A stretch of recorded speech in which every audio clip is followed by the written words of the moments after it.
Кыргыз калпагы.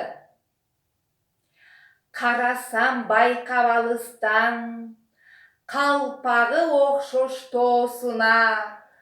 Кандай уз тикти болду экен, карегим түштү коозуна.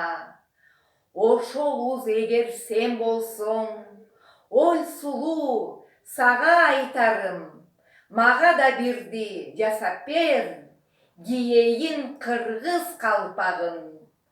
Айылда шаарда жүрсөм да, алганда кээде колума, ардактап сүйгөн мекеним, ала тоо түшсүн оюма.